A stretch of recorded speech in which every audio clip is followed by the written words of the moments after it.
have enjoyed immensely. We've enjoyed immensely the task of researching Bromsgrove.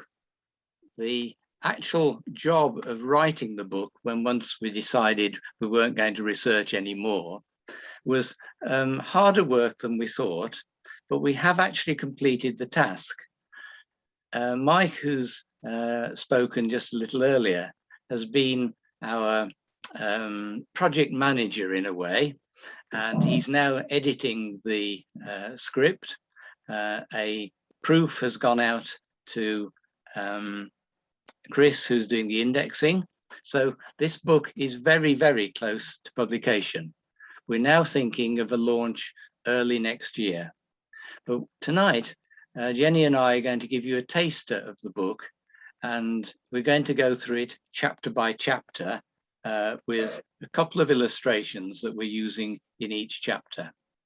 And we're going to start with this rather jolly image of a market in Bromsgrove, and oddly, most of the buildings beyond the market stalls have disappeared since this was taken, and only the shops on the extreme right, and they were the oldest of the shops in this scene, only they have survived to the present day.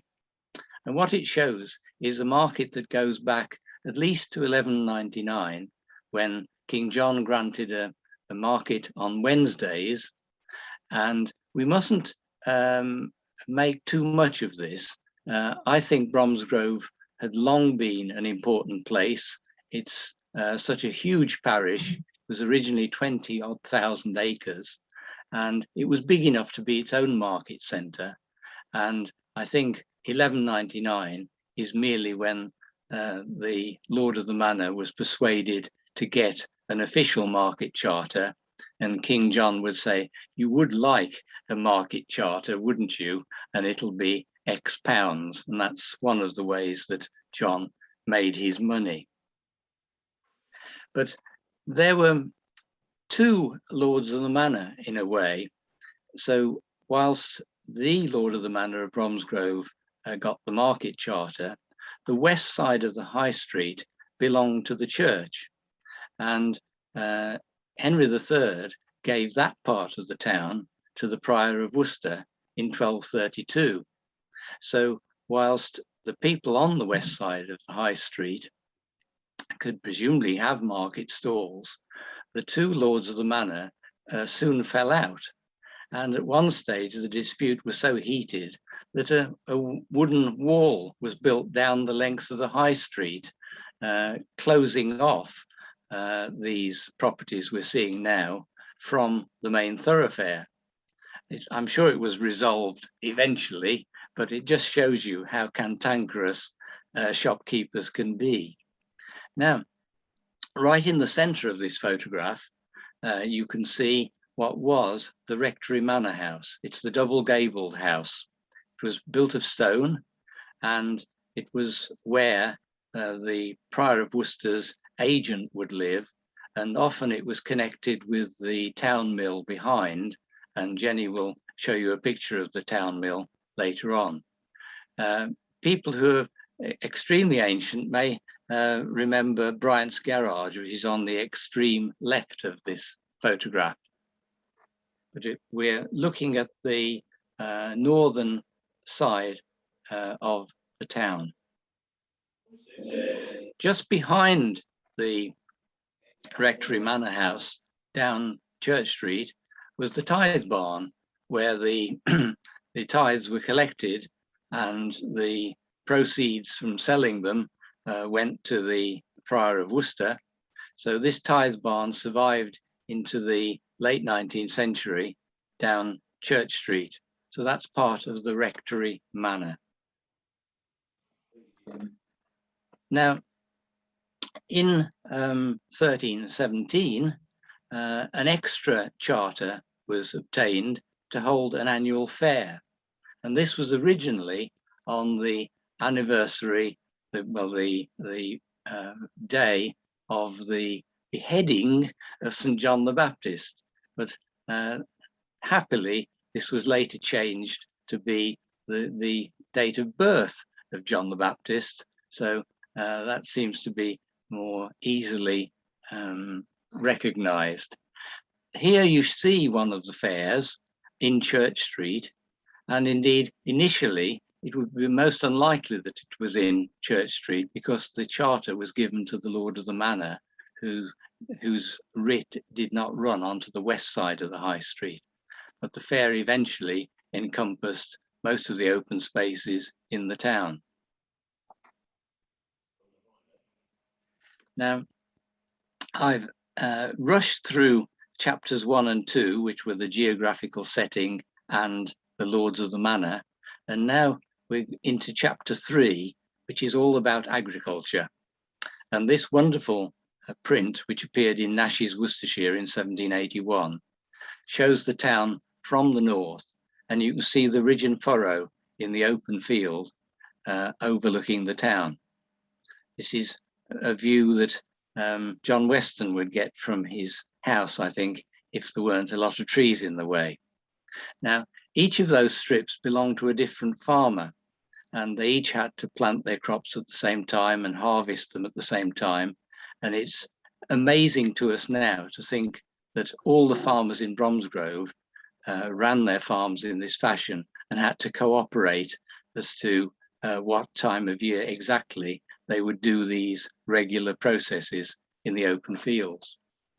This state of affairs lasted to some extent right up to 1799, when there was an Act of Parliament for dividing and allotting these open arable fields. And from that date, anyone who still had strips in the open fields gave that up and were allotted a parcel of land in lieu of it, often on one of the big commons like Lickey. And here we've got this classic print of the Lickeys. This is from about 1834. It shows the new monument to the Earl of Plymouth, but it also shows the new hedges that were planted on the perimeter of each allotment. And if you didn't hedge your allotment under the Enclosure Act within 6 months, you ran the risk of losing it. And indeed, if you hadn't got the money to buy all the plants and protect the plants with hurdles while they grew, your only option really was to sell your allotment to someone who had the capital. So it led to a lot of small farmers going out of business and larger farms being created all in one place, rather than have their land scattered about in strips in the open fields. Jenny's going to take over here, because we're now on to chapter 4, which is all about mills. Right, well, in Bromsgrove, in Domesday, we had 3 mills. The Bromsgrove mills were valued at 13 shillings and 4pence. And by comparison, the Kidderminster mills were valued at 15 shillings. So although we're a big parish and we had 3 mills, they weren't valued as highly as some of the other parishes. They were probably corn mills. And this picture here shows Crow's Mill. And Crow's Mill is one of the mills that we know that, well, we know the location of these mills from a very useful map which survives from 1786, which was created to show where a canal was proposed to go through the town of Bromsgrove. And all the mill owners down the Spadesbourne and the Battlebrook all were incensed by this and had a petition to have it stopped, this canal stopped. So the map that goes with this shows the location of all the maps, who owned them at the time, and who was the miller. So for us, from our point of view, it's been very useful. This mill, Crow's Mill, is first mentioned in the records we've found in 1615, when a child of John Crow of the Mill was baptised at Bromsgrove Church. The Dodwell family were there for a long time. The mill was sold in 1846, and at the time they paid a rent of £65 for it. But the Dodwell family who bought it were there till 1946. The owners, though, by that time was Matthew Dixon, the farmer and coal merchant from Tardebigge. And apparently he used the mill to pump water to spray his fruit trees. It was sold in 1948 and it's since been in private hands, so you can't actually go up and see it really. But it looks very much today as it does in this photograph here. The next photograph. A little bit further down the Spadesbourne, which rises in the Lickies and flows down into Bromsgrove, is Townsend Mill. And the first record we have of Townsend Mill is 1606, when Thomas Moy was the miller, and the mill was part of the Barnsley Hall estate. So William Barnsley was the owner. It was inherited by his son John. And then as John had been living in Russia and his children were born there, they couldn't inherit it. So he put it into the hands of trustees. And one of the trustees, Humphrey Lowe, eventually bought the Barnsley Hall estate. In 1690, the miller at this mill was William Baker. And so the mill at that time was known as Baker's Mill, not Townsend Mill. And you find this with the mills like Crow's Mill as you go along. The names change through the periods of history, depending on who the miller is at the time. In Edward Knight's time, after he bought Humphrey Lowe, the Barnsley estate, it was called Poyk's Mill. And then it was sold in 1853, and by then it was known as Townsend Mill, being at the end of the town. John Weaver had the mill. He was a farmer. He had the farmhouse as well, and he delivered milk around Bromsgrove. And following him, there was James Bridgman, who some people may remember. James Bridgman Jr. was the last miller at the mill in 1955. After that, it was sold and has become a private house now. Between the next one, please. Between Blackmoor Mill and Townsend Mill, while we were researching, we were very confused because we discovered a mill that we didn't know existed called Pudsey's Mill. And we couldn't work out where it was and whether Pudsey's was actually Townsend. So it caused us a lot of confusion for quite a while. But it was round about where the Crab Mill is, but it's been long gone. Blackmoor Mill here was actually originally a leather dressing mill. It wasn't really a corn mill at all to start with. And it was owned by a man called Roger Wilkes. His daughter married William Blackmoor, and then it became Blackmoor's Mill. And it stayed with the Blackmoor family for a very long time, with different millers coming and going. But they were milling leather. They were dressing leather with the mill. And it wasn't until the 1830s, when it was sold, that it became a corn mill. But it wasn't very successful as a corn mill. By 1878, it had been steam powered. But as I say, it wasn't a successful mill. So it became eventually Lilly and Company's cycle factory, and they made bicycles in Bromsgrove. Following that, it became Worcestershire Model Laundry, which, as you can see here on the front of the building, the name and the chimney. It was built by, I think it was built by one of the Blackmoors. If I've got it wrong, perhaps Julian can correct me on that one. William Llewellyn. William Llewellyn, that's right, who bought it. Yes, thank you very much. William Llewellyn. And he's got his initials on which it did have, on the chimney. Sadly, all has been demolished now. It closed in the 1950s. Next one, please. As the Spadesbourne flows down into Bromsgrove, the next mill that it actually flows past, or did flow past, was the Town Mill. And as Julian's just said, the Town Mill was on the west side of the High Street. So it was actually in the Priory Manor. And so therefore, the proceeds from the mill went to the Prior at Worcester. So the Priory Mill was down Mill Lane. And as you can see from this photograph in the 1940s, Mill Lane was a lot narrower than it is today. if you look at Mill Lane as you walk down it now, the first little bit of the lane that you walk down on the left-hand side is the width of the original Mill Lane. And the mill was right at the bottom on the Spadesbourne. It was a corn mill, and the millers lived in the high street. Sometimes they lived at the manor house that Julian showed earlier. But the actual mill itself was drawn by William Cotton, and he drew it in 1883, just as it was about to be demolished. It was sold in 1881 by the ecclesiastical commissioners to the local health board for £350 because they wanted to create Market Street. And so they bought up all that land along the back of the high street there. And the mill came down, and Cotton drew 2 sketches of it being taken down. At the bottom there, you can see it says Mr. Brook's back premises. So he had the property going up to the high street on that side. Right, the next one, please. I said I'd do this one because yes. I'm obsessed with John Adams, who was the proprietor of the cotton mill.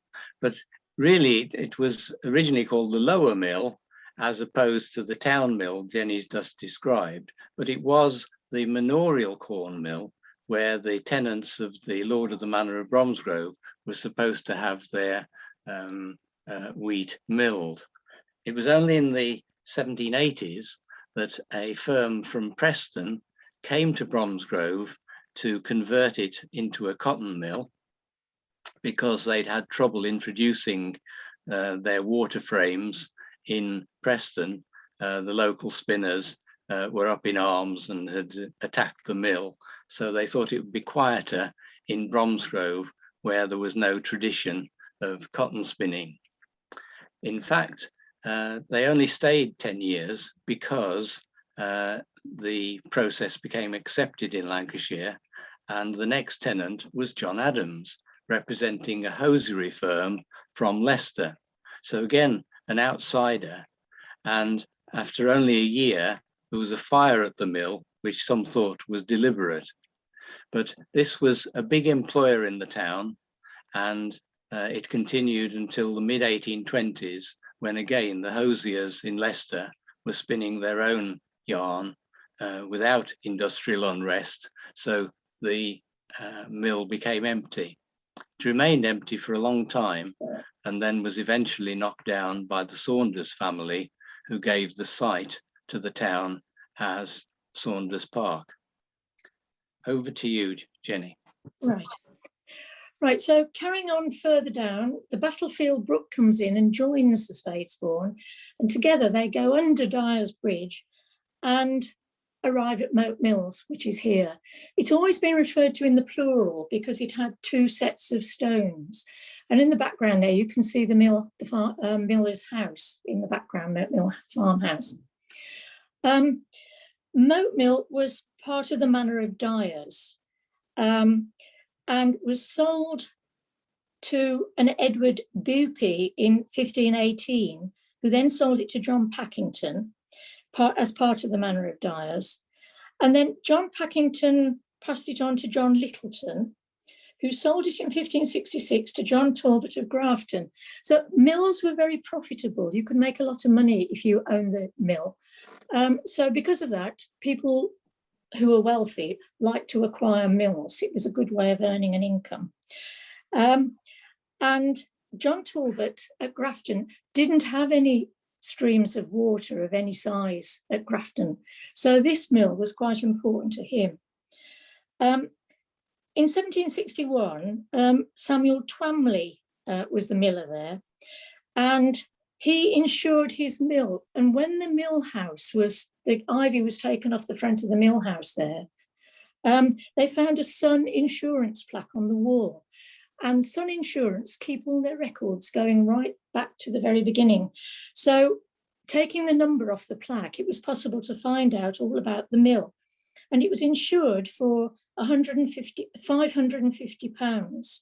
And the whole Moat Mill site, house and mill, was insured for £1,100. So you can see the value of the property there. In 1806, the Martin brothers, John, Thomas and Joseph, were the millers, and the Martin brothers crop up a lot in the history of Bromsgrove milling. In 1886, William Finney, the miller, was leasing it from the Earl of Shrewsbury, who it was still in the hands of the Talbots family. And he later moved to Aston Fields, and Julian will be telling you about him later. This site was sold by the Earl of Shrewsbury in 1918. Next slide, please. Just around the corner from Moat Mill is Charford Mill, and this was a corn mill. And one of the records we have of it was of a widow Higgs who was there in 1692. And we know about the widow Higgs because 2 men were taken to the quarter sessions at Worcester because they had tried to push her millstone into the mill pond. And they'd been coming home from the pub, and as young men do, having a bit of a laugh, thought they would push her stone into the pond. But they were overheard talking about it in a pub we've not managed to locate called the Catherine Wheel. But the Charford Mill was leased to Samuel Twamley, as well as Moat Mill, and he eventually bought it in 1778 with Samuel Parks, who was a baker. And at that point, this mill it was always a double mill. It became a corn mill and a needle mill. William Parks running the needle mill and Twamley running the corn mill. But they sold to John Adams for £1,400, and it was used to be a worsted spinning mill. In 1827, it was up for sale again. John Adams was relocating because, as Julian said, things had improved in Leicestershire, but it didn't sell. In 1838, it was up for sale again, and it still hadn't sold. They were trying to sell off all the machinery inside it, as well as the building. But in 1847, it was sold to Joseph Milton, and he got it for a bargain, £280. And he was the last miller there. In 1874, it was taken over by a company that was producing boracic lint, which was used as a dressing, amongst other things. And that was then bought by Southall Brothers and Barclay, who some of you may have heard of, who produced surgical dressings. So from Bromsgrove, some of these surgical dressings were shipped off to the front in the First World War. And it was finally demolished in 1966. And now, of course, Bromsgrove South School is on the site of the mill. So the next one, please. Carrying along the Spadesbourne, we eventually come to Sugarbrook Mill, which, if you go up to Avencroft from the A38 and then turn left down the hill, Sugarbrook Mill is down the bottom of the hill down there. Sugarbrook Mill in 1717 was a walk mill. That means it was a fulling mill for making cloth, thickening cloth, and it belonged to the Chettle family. And they let it to a dyer, William Dugard of Bromsgrove. They made woolen cloth and linsey there, which is a mixture of linen and wool. And also they made Bewdley caps, which obviously were originally made in Bewdley, but were a woolly cap, which was quite distinctive in shape, I believe. It was also used for leather dressing, and William Connard was a leather dresser who had an interest in it, and his daughter married John White of Bromsgrove. They were curriers and dressed leather. And so the mill was used to soften the leather up. It was a process used for softening up leather. It was sold in 1837 to George Ellings of Rigby Hall, and it was converted to a corn mill. So its career as a first of all, a cloth mill, and then as a leather dressing mill, changed. It became a corn mill. In 1842, it was leased to John Gibbs, who ran Witchbold Mill, and was the miller there. And it stayed with the Gibbs family. In 1909, it was on the market as part of John Corbett's estate, and the tenant was Edward Gibbs. And he managed to purchase the mill in 1918, and he ran it until the end of the Second World War, sorry. He died at Sugarbrook House in 1946. So it had stayed with the Gibbs family for a very long time, just about 100 years. Next one, please. Right, well, this is the next chapter here that we've just arrived at, and this is chapter 5, which is about the tanneries in Bromsgrove. Tanning was another big industry in Bromsgrove early on, along with the cloth. And this building we're looking at now, which I'm sure you all recognise, is the Red Lion in the High Street, was actually the home of a tanner called Richard Harding. Richard Harding died in 1705, and he left his tan house in his will. He describes his tan house and he leaves it to his wife. And the tanner that he was employing at the time was John Dipple. Tanners need a lot of water, so they need to be near to a supply of water. And obviously the Spadesbourne was ideal for that. It was just at the bottom of their garden. So this tannery continued to be a tannery for a while, but didn't last as long as some of the other ones. A bit further up the road, his father, Richard Harding, also a tanner, had a tannery, which is where the post office was, the modern post office was. So if you look at the building in the photograph, you can see on the right-hand side, there's that little triangular pediment over the doorway there. That's part of what was the post office. So this building next to it has now gone, and that became another part of that post office. This one, Richard, the tanner, his tannery became Jakeman's tannery right through into the 19th century.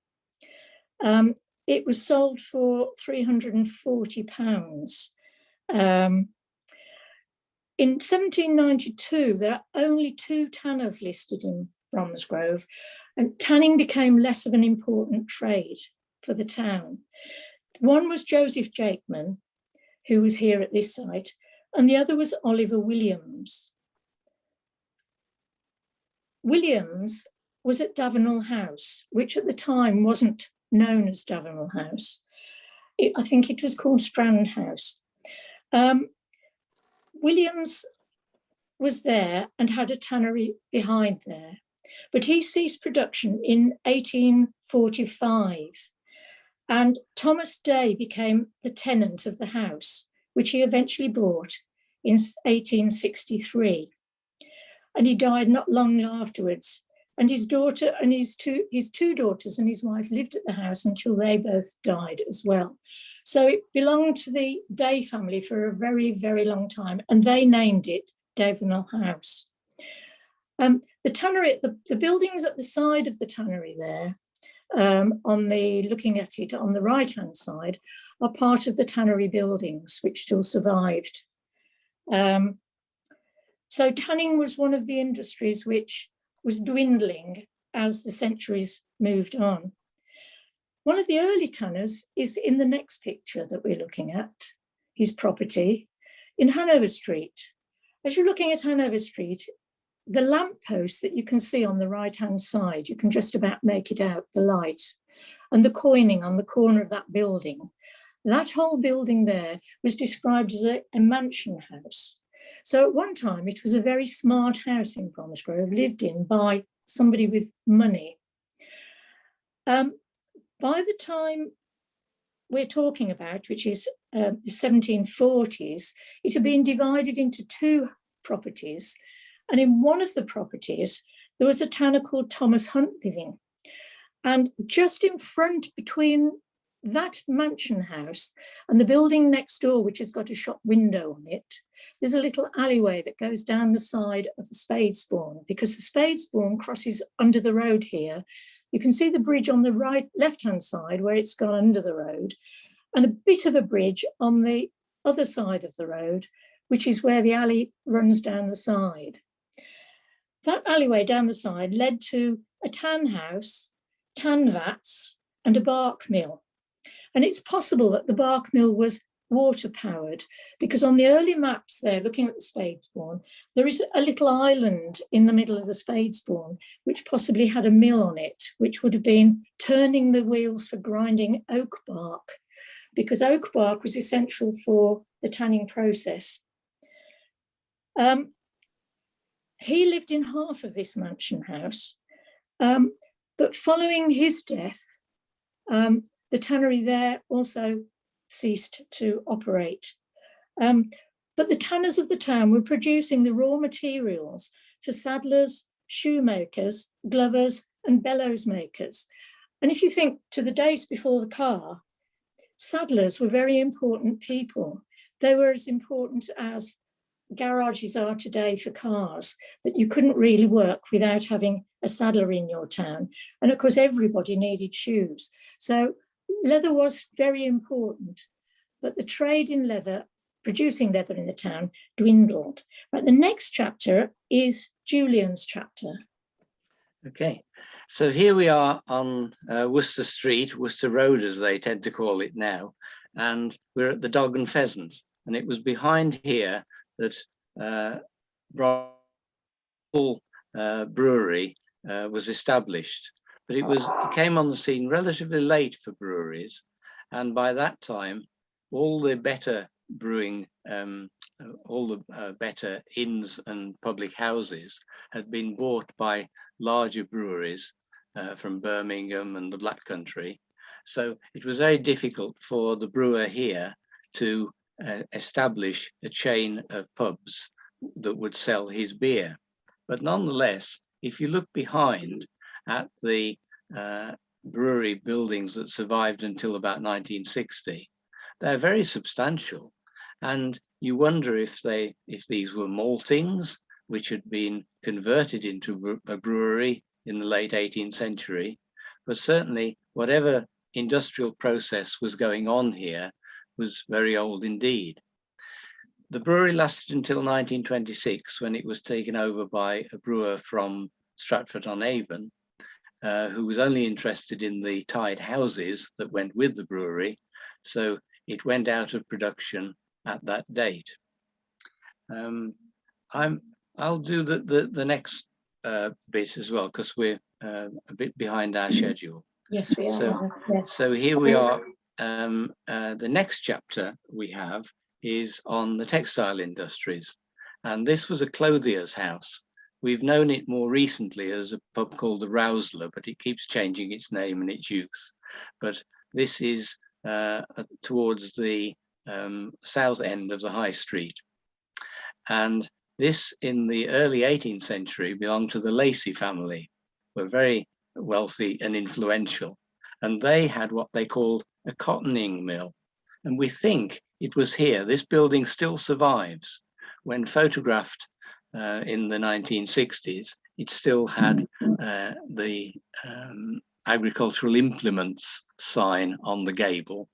But this was part of the Lacey's clothing factory, and the stream runs right underneath it. So it would have been ideal for what they called frizzing the cloth, which was using water power to raise the nap on the cloth. There were several dyers in the town, and the most important was the Biggs family, who lived in what is now regarded as the Bromsgrove house at the Museum of Buildings. Avoncroft, of course, little senior moment there. And this was a very substantial building, but it had its dyeing works over Worcester Street down on the Spadesbourne, where there's a little footway called Little Lane, and that was their way to their dye works.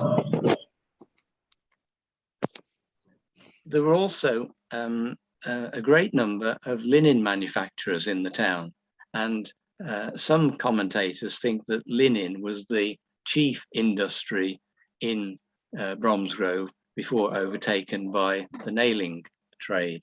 So this was the home of Richard Collett, and behind that he had maltings, but he also had a mill to spin the linen yarn. This was the mill. This is the best photograph we've got of it. Look at the size of this mill. And this later became the Saunders button factory. And we can see from when it burnt down in 1915, the size and scope of these premises. So this is the best evidence we've got of the technological ingenuity of the linen manufacturers. And then when their trade declined, the premises taken over by another trade, that of button making. Now, I mentioned that the nailing industry was to take over from all these textile industries. And the first item I'd like to draw your attention to in our chapter 8 on nails and nailers is the Queen's Head, which some of you may know the rear premises of that were called Foundry Yard. And this was an iron and bell making foundry in the 18th century, run by a chap called William Brooks. And his bells can be found in many churches in Worcestershire and Warwickshire. But here he had an enormous stock of iron and machinery. And one of the features of our book, Mike didn't let us include too many inventories, but there is a fabulous inventory of these premises in the 1740s, which shows every item you might want in a foundry and all the weights of the raw materials, iron, coal, and a fire engine even, which we think wasn't a thing for putting out fires, but it was something to do with the manufacture of products on the site. But of course, the chief industry using iron in Bromsgrove was the nail industry. And here we've got the classic photograph of the new buildings, about 40 cottages, most of which were occupied by nailers, and some of which were put up on speculative terms by early building societies in Bromsgrove. The actual nail masters, some of their houses survive, although this one hasn't. This was on the corner of High Street and Church Street. It was built of stone, and the nail warehouse was on the right there. You can see the chimney of the nail warehouse. This was the home of Henry Ellins, and his firm went bankrupt in the 1840s, leaving 800 of his nailers without an outlet for their work. Here's another of the big nail warehouses. This was on the Strand, belonged to James Green, whose house we'll see in a minute. And this was purpose built as a nail warehouse in the 1870s and designed by John Cotton. Here's James Green's house, which some of you may remember as a part of Bromsgrove School, and others will remember it as the register office. So very splendid house, one of many of these glamorous houses of nail masters. But in contrast, here we have a view of a building behind what some of you may remember as Wimbushes. It's now behind a property that was a shoe shop, but originally this had been the George Inn, and you can see it looks like an inn yard, but they've converted part of the buildings on the left to be a nail warehouse, and this belonged to the Bromsgrove Nail Forgers Industrial and Providence Society, and continued right up until 1920 under the managership of James Powell. So this was a workers' cooperative, in contrast to the nail warehouse we've just seen. And while we're on that period, we should mention another important factory, this time for making finished garments. This was built near the railway station at Aston Fields in 1887 by a clothier come outfitter called Whitfield, whose premises were at the top of Worcester Street. But you can see again the scale of this enterprise, and this was sort of undercutting the dressmakers in the town by producing finished garments. And another new industry in the late 19th century, the boot factory built on near Dyer's Bridge. This was Fussell and Drury's, and Victor Drury, the proprietor, became one of the leading citizens. And despite the fire that you can see here has destroyed part of the building, it was rebuilt and continued for many more years, employing a great number of people. So it wasn't as if Bromsgrove was relying entirely on its declining nail industry by the turn of the 19th and 20th century.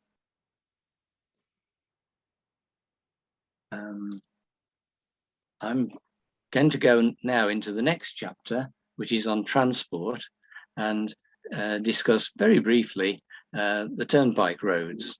This was the earliest act enabling the local gentry and tradesmen to charge tolls to pay for the repair of the road from Bromsgrove to Birmingham, 1727. And here's one of the toll houses on that road, just south of School Lane at Lickey End. And you can see it lasted into the 1950s at least.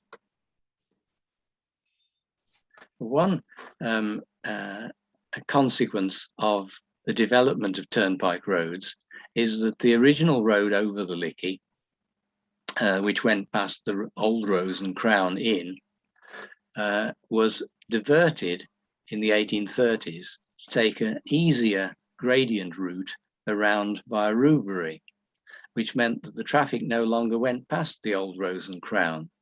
And the result was a new Rose and Crown was built at Rubery to cater for the travellers. And of course, the historical irony is that this has been demolished, but the original Rose and Crown is still there and is something of a place of resort and I think a wedding venue as well. But another interesting aspect of Bromsgrove's contribution to the carrying trade is that John Ashmore, who lived here, called the Coach and Horses at the top of the High Street. This was the centre of Ashmore's carrying business, which was principally from Birmingham to Bristol, but in fact had branches in Manchester and Leeds, and from the Bristol end would send out carts to the West Country. So this was really a national carrying concern. And the premises at the back, photographed in the 1930s, just give you some impression of the yard of a major carrier on the road from Birmingham to Bristol. And something I've been learning about very recently, and we've included this photograph in the book, the coming of the canal to Tardybig in the 1790s produced Tardybig Wharf, which brought coal to the town and of course to Redditch nearby.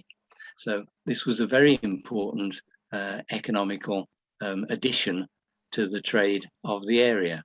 The photograph is of Cressy, Tom Rolt's book, which was made famous by the book Narrowboat.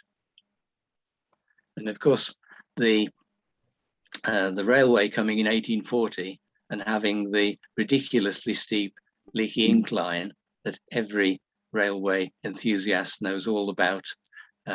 Yes, that's adequately covered in the book. Now, Jenny's going to take over with inns, and I'll just say that one of the casualties of the coming of the railway was the Hop Pole Inn, a brilliant timber frame building, was chosen as the place where the road from the railway station would join the high street. So that disappeared in 1865. But Jenny's going to talk about the principal inns in the town. Right, well, looking down the high street here, you can, towards the town hall, you can see the hop pole still in its original position there on the left-hand side. And right on the edge of the, on the left-hand side, right on the edge of the right-hand side, you can see a crown. And that crown is half of the Crown Inn. So the horse on the right there is just going in down through the crown into the yard at the back. So the building was twice as wide as that. We first know of it in 1616 when John Clark Gent was the tenant there, because it's on the priory side of the high street. It was actually owned by the priors at Worcester, and it was rented from the dean and chapter. The waggoner that worked there, John Cooks, he was also the innkeeper, and he was followed by his wife Mary after he died.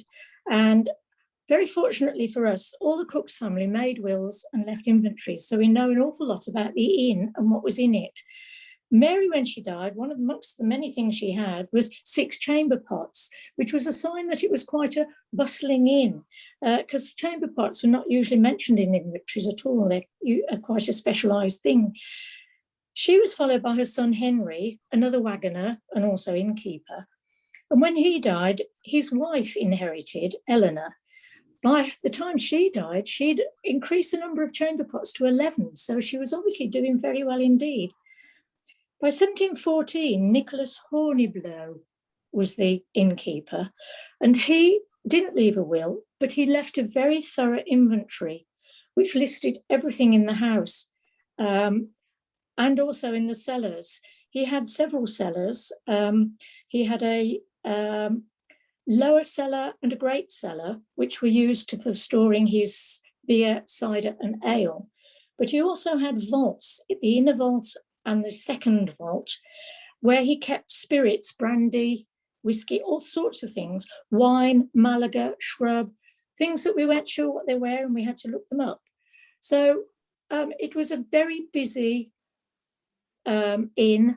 It was having a lot of coaches calling there, a lot of visitors were coming, and it provided the best place to stay in Bromsgrove. Michael Colwick inherited it in 1787, and horses from Birmingham to Bath would call there on their way. A lot of horses, carriages called in there. But when Bromsgrove had races, horse races, they provided meals for the race goers and also held balls, special balls for the occasion. The Tories met at the Crown. It was their meeting place in Bromsgrove. The Whigs met at the Golden Cross over the road. And there was a bit of a clash in 1859 when there was a riot by nailers who came, and they'd heard that there was a meeting going on in the Crown, and they all massed outside and started getting abusive. Luckily, they didn't have to read the Riot Act. They read the Riot Act. They didn't have to call in any troops at all to disperse the mob. They left. And at the election, the Liberals got in. Sadly, in 1966, it was demolished and is no longer in the high street. This is the back of the Crown Inn, which was called Crown Close. And this is the yard of the Crown Inn, where Job Ledbetter, who was a builder, had his building works. And you can see there, and you can see the entrance to, on the left-hand side, you can see the entrance to the yard that goes down the middle of the inn. where the horses and coaches would have been led through. Right, next one. This one is further down the high street, was another important inn. It was called the George Inn, later to become Freeman Hardy Willis. The George Inn moved around quite a bit in Bromsgrove. It was, yes, in 1619, it belonged to the Penn family. Again, it's on the Prior side of the high street. And by 1650, Abel Wonnerton was the innkeeper there. And he also left a very good inventory, which listed the rooms in the inn. And one of the features of inns in the past was that they named all the rooms in the inn. And one of the rooms in particular would be named after the inn. So when we look at the George Inn and look at the list of names in the inventory, you can see that he's got the George, which is a chamber, the Talbot chamber, the Lion chamber, Star chamber, and Green chamber. So these were special rooms in the pub, one of them named after the pub. In 1670, part of the George was taken over by the Sanders family. This was a Richard Sanders, who was a haberdasher, and he left it to his daughter. But the George closed down in 1730. The close at the back, which we saw as Crown Close, was also referred to in the past as the George and Crown Close, because both inns used that land at the back to graze the horses on when they came to their stables. The George, when it closed down, was moved to another inn later on, which has nothing to do with this earlier one, which was an inn. The other one later on was more of a pub, but this was an actual inn. On the other side of the road, I think, with the next slide, is the Golden Cross. The Golden Cross originally was on the corner of St. John Street, but by 1668, it had been divided into three and had become three houses. So there wasn't a Golden Cross for a period in the High Street. And the cross site, where this is now, you can see in the picture, was actually called the Rose and Crown in the 1660s. But it became the Rose and Golden Cross by 1689. And we know the innholders who were there. So Roger Blick, who was there in the 1660s, he had a room in his inn called the Sheriff's Office, amongst the other named rooms.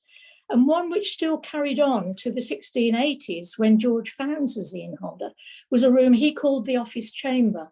So there's that link with the same building going on. And it was possibly a timber frame building because it was knocked down and rebuilt in the 1770s with an assembly room where subscription balls were held every month. It was one of the highlights of Bromsgrove social calendar. And this is looking at the back. So you can see on the left-hand side through to the high street, this is where the horses would have come through to the stabling at the back. The inn was rebuilt in 1932, as you can see from the modern photograph. It conveniently has the date on it, by Mitchells and Butler. And they built an assembly room in this, right across the whole width of the building upstairs, which is used for special occasions. The balcony on the old building before this one was used for public events, so that they would, when the Tories and the Whigs were in town, they would have people standing on the balcony. They would have special occasions for coronations, people on the balcony. It was used for those sort of events. Next one, please, if there is one. I better take over here because again we're running a bit short of time, and our chapter 11 is on shops and shopping. And one thing we noticed straight away was that a lot of the leading shopkeepers chose to call their shops after important places in the country. We had a Manchester house here at the top of the high street as you curve round into St. John Street. Manchester House is the one with the nice Georgian facade 3 bays, and eventually it gets rebuilt in the 1890s to encompass some of the building to the left here. But that's the original Manchester house. And almost opposite, right at the top of High Street, where it becomes Worcester Street or Worcester Road now, was London House. And this belonged to a family called Frayne, and it was one of the poshest shops in town. And you see it had those big plate glass windows very early on, when these things were a great novelty. There was also a Nottingham house and even a Stoke house for the china. Another important business on the high street was Brighton's shoe warehouse. Brighton had been a nailing family, but they decided as nails were declining, they would change tack and opened this shop on the high street next to the Red Lion, which we saw on a photograph earlier. They had either paper bags or wrapping paper with the images of the shops on. And they also had a shop at the top of Worcester Street, and similarly, there's a printed wrapper for that shop as well. John Weston, who's with us tonight, was one of the principals of this business, John B. Wilson and Co., whose premises were here at the end of the high street as you move towards the Strand. And these were high-class grocers and seed merchants, and their warehouse at the back still stands. In the 1930s, one of the old shops was taken over by F.W. Woolworths, and you see they claim to be selling things worth threepence and sixpence. So it's quite appropriate that these premises are occupied by Poundland. But certainly Woolworths coming was not the first of the multiples, but certainly one of the most significant. But around the same time, the 10 Acres and Sturchley Co-op began trading in the town, and this is what was originally number 4 High Street, but is now regarded as part of the Strand and is on the corner of the Stratford Road. So a very handsome shop for the Cooperative Society to have taken over. Another well-known shop was the furniture shop of Ernest Apps, and it occupied 2 old houses on the high street, and you can see an avenue through to an old house at the back, which was all part of the same complex, so you could walk through the whole thing and look at room settings. And then in the 60s, we get the first supermarket. Tesco's was in the range of 50 shops that were built back from the main road to improve the flow of traffic. That was the idea. They never demolished the whole of that side of the high street. So this attempt to widen the street didn't really result in much, but those new shops looked very austere to us now compared with the nice buildings we've seen on the previous slides. But Tesco were not there long, because obviously a supermarket we now know needs a car park, and it hadn't got it. And none of this would be taking place if there weren't people to look after your money and lend you finance for growing your business. So the Midland Bank, now HSBC, has been in the same premises for about at least 150 years. And their origins go back to a Stourbridge Bank, which went bust in the 1850s and was taken over by a Kidderminster Bank. and then that merged into the Midland Bank. But perhaps the best known premises for the banks are those of Lloyd's Bank, who moved into these premises about 1920, originally number 22 High Street, and they later moved the portico from the centre of the building to further down the street as it is now.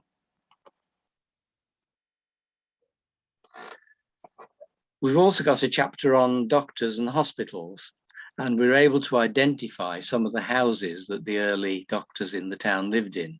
This is where Robert Lascelles, a very upmarket apothecary, lived in the mid-18th century. It may even have been him who refronted that house. And another well-known building on the high street now, is it the Slug and Lettuce? This was originally George Horton, surgeon's house, built in 1857. Very glamorous Victorian architect's contrivance. And then where Boots the chemist is now, that was the home of Roger Prosher, again, a very well-known doctor in the town who died young. And the medical profession were very anxious to have a cottage hospital in the town. And this wasn't the first, but it was the most well-equipped. The cottage hospital on New Road opened in 1891. And we had an isolation hospital in cooperation with Droitwich and Redditch, which was opened in 1902. And we also had the branch of the Woodlands, the Royal Orthopaedic Hospital at the Forelands, which had been a private house up until 1919. And of course, we cover the building of Barnsley Hall, which is a Worcestershire County Council establishment, opened in 1907. Now, you'll find when you get to, I think it's chapter 13, where we're doing churches, because Stephen Henderson did that brilliant book on the parish church, we haven't repeated all he said. We've tended to concentrate on the nonconformist churches in the town. And this is the Congregational Church, whose origins go back to the 1660s, when the existing minister in the Church of England was ejected from his living because he was too radical for the new government, and continued to preach in the town. This is John Spilsbury, and his successors built this church in 1833, which is at the moment vacant and a bit of a historical problem for us. This particular building, at one time, the congregation became Unitarian, and those of the congregation who didn't like that change set up a rival establishment on Worcester Street, which ironically is also still standing, but is a nightclub.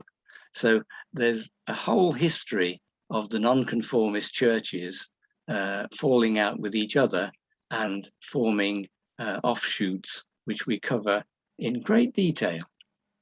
Of course, we cover schools, and this is the Bromsgrove School, that building dating from 1695, but the foundation going back to the 1530s. And we cover the national schools, which were promoted by the Church of England. This one opened in 1834, facing Crown Close. And the British schools, which catered for the nonconformists of the town, adjacent to the Congregational Church we just looked at. We take the story right up to date with the coming of comprehensive schools and all the complications that brought with it. And we've had some very useful help there from a former headmaster of South Bromsgrove School. And of course, we feature the secondary school, opened in 1912, which our society can legitimately claim to have saved, one of the finest buildings in the town. Now, Jenny, you're going to say a few words about the workhouse. Yes. So this building here in front of you, which people know as Horton's, the solicitors, was in fact a private house originally and was sold so that it could be turned into a workhouse. It was known as Cock Hall. So in 1728, it became the poorhouse. And when it first opened, it didn't have many inmates, but as the century went on, they got more and more. And it reached a point when it really wasn't big enough to house all the inmates. They were living in very poor conditions, even though the building had been enlarged. So it was decided nationally that something had to be done about this. And a Poor Law Act was passed in 1834, and new workhouses were to be built throughout the country. And Bromsgrove's new workhouse is this in the Birmingham Road. It opened in 1838, and a board of guardians was elected. The building cost £7,000 to build, and it was initially set off by the sale, offset by the sale of the old workhouse. And the inmates moved in 1839, so it took them a while to get it all ready, but in they moved. The next picture, please. Here are the Board of Guardians in 1929-30, sitting outside. Some of the faces you may remember if you know some of the old pictures of old Bromsgrove folk. The one on the extreme left with the beard and the hat is Job Ledbetter, who was very well known in the town at the time and had a finger in quite a lot of pies. Next one, please. And in this map, you can see the workhouse is on the right-hand side, the shaded in area. That's on the Birmingham Road going down the side. The building became part of the All Saints Hospital. It was built at the rear in 1885. The two little wings sticking out at the back that are shaded in were built later. So by 1930, the control of the workhouse and infirmary passed to the Board of Guardians, from the Board of Guardians to the Health Committee of Worcester County Council. And the huts were built to the west, which are those that you can see there. In 1939, Worcester County Council gave the Ministry of Health a lease of land for the erection of an emergency hospital service, which was accessed from All Saints Road. The US Army used this as a rehabilitation centre during the war. So all these rectangular blocks in the middle of the picture are the ones that were the emergency hospital. Some of you may actually remember going into some of those. They became wards for All Saints Hospital. After the war, the entrance to this was from All Saints Road, so it became known as All Saints Hospital.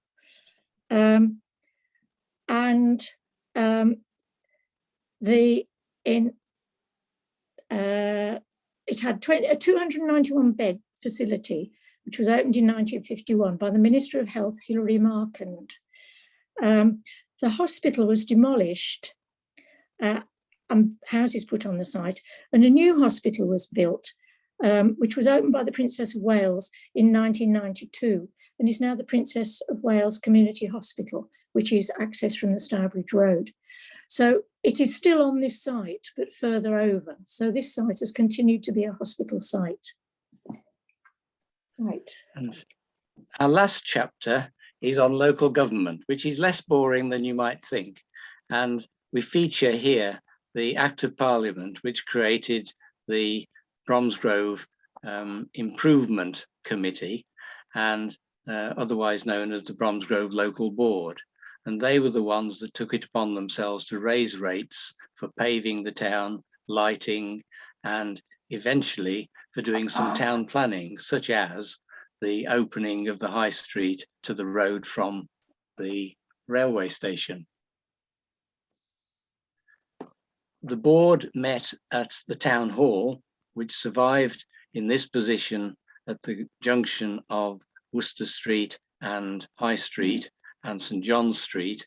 That building survived till 1928, by which time the local government situation had changed and we were now an urban district council, and the councillors met there, and we've actually got a photograph, and I think Mr. Ledbetter is on the front of this photograph as well. You can see his cane and his hat on the front row there. The building was demolished to widen the Worcester Street, yet they hadn't a place to go for their meetings, so they continued at the Institute on the new road until they were able to buy the former rectory or vicarage, and there we see it extended from the original vicarage on the left, extra offices built in the 1930s. And that, I think, is the end of our survey of what's in our book. We must say thank you for those who subscribed to this book so long ago and have patiently awaited its publication. The COVID epidemic was a bit of a delay, but it also enabled us to learn how to use Zoom and to do our editorial meetings, sharing screen and editing the book live from our own studies. So it's an ill wind that blows nobody any good, and we hope to see you at the launch of the book early in the new year. Thank you very much.